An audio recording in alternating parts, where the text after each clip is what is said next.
যেই সন্তান ডাক্তার হইয়াও বেয়াদব হবে, ইঞ্জিনিয়ার হলেও বেয়াদব হবে, এমন সন্তান রাখবেন না।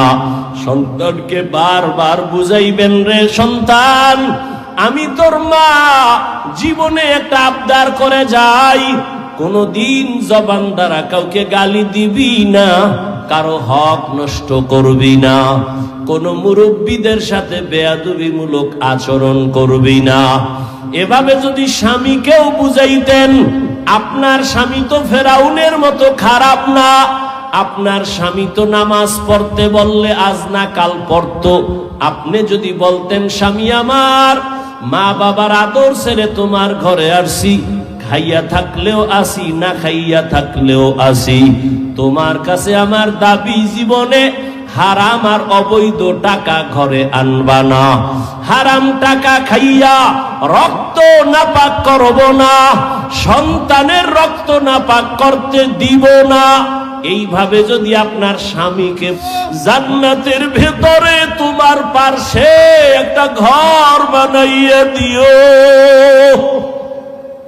আসিয়া কান্না করে দোয়া করে, হঠাৎ আসমানের দিয়ে তাকাইয়া আবার আসিয়া হাসতে থাকলো। ফেরাউন বলে, কান্না বন্ধ করে আসিয়া হাসো কেন? আসিয়া ডাক দিয়া কয়, ফেরাউন, আমার মাওলার কুদরত আমি যা দেখি, তুমি দেখো না? তোমার চোখ বন্ধ, অন্তর চোখ নাই।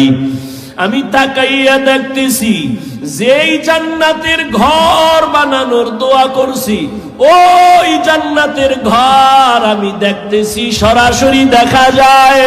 শুধু তাই না, আসমানের মধ্যে লক্ষ লক্ষ ফেরেশতারা অপেক্ষায় আছে আমাকে জান্নাতে নেওয়ার জন্য।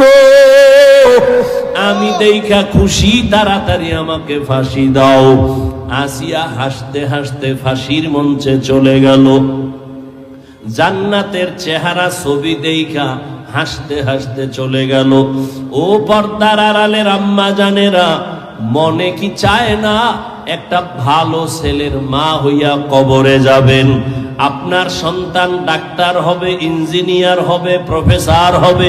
আপনার সন্তানের ব্যবহারে আলেমরা দোয়া করবে, আপনার সন্তানের আচরণ দেখে এলাকার মুরব্বীরা দোয়া করবে, আপনার সন্তানের আচরণ দেখে শিক্ষকেরা দোয়া করবে।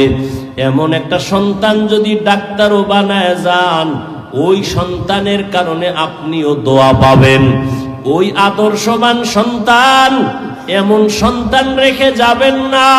বুঝাইতেন, কোন স্বামী হারাম টাকা, অবৈধ টাকা ঘরে নিতে পারত না।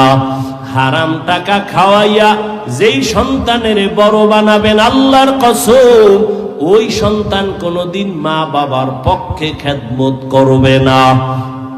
এখনো সময় আছে, তওবা করে নেন।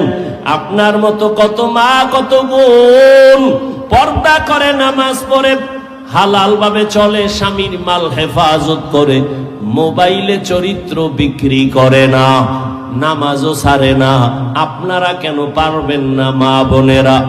ও বৃদ্ধ বাবাজি, আপনিও তো পারেন। আপনার মতো কত বুড়া মসজিদে গিয়া 5 বেলার নামাজ পড়ে, আপনি কেন পারেন না?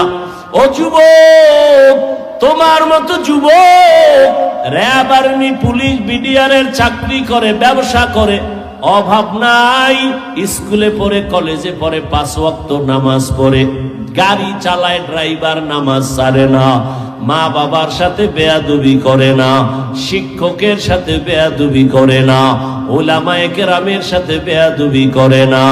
ও আমার কলিজার যুবক, হেদায়েতের মালিক আমার আল্লাহ, যার তওবা করার অন্তর আছে, এখনো যদি নিয়ত করো, মরিয়া গেলে যাব আর নামাজ ছাড়বো না, আর দাড়ি কাটবো না, বেপরদায় চলবো না, মা বাবার সাথে বেয়াদবি করবো না, শিক্ষক মুরব্বীদের সাথে বেয়াদবি করবো না, উলামায়ে কেরামের পরামর্শ নিয়ে নবীর তরিকা মেনে চলবো, জীবনে আর কোনোদিন নামাজ ছাড়বো না।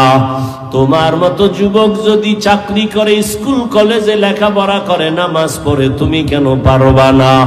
তওবা করার মতো যদি অন্তর তৈরি হয়, মুনাফিকি যদি না থাকে, খাঁটি তওবার নিয়ত যাদের অন্তরে আছে দুটো হাত আমার আল্লাহকে দেখাইয়া দাও। এটা কান্নার প্যান্ডেল, কাঁদবে না মানি? প্রশ্ন তো তোমাকে করব, তোমার চোখে পানি আসে না কেন? অবশ্যই কারো অভিশাপ তোমার কপালে লেগেছে, গুনার কারণে আল্লাহ বেজার হয়ে তোমার হৃদয়টা, কলবটা পাথরের থেকেও নিকৃষ্ট শক্ত হয়ে গেছে। এ কথা আল্লাহ কোরআনে বলেছেন।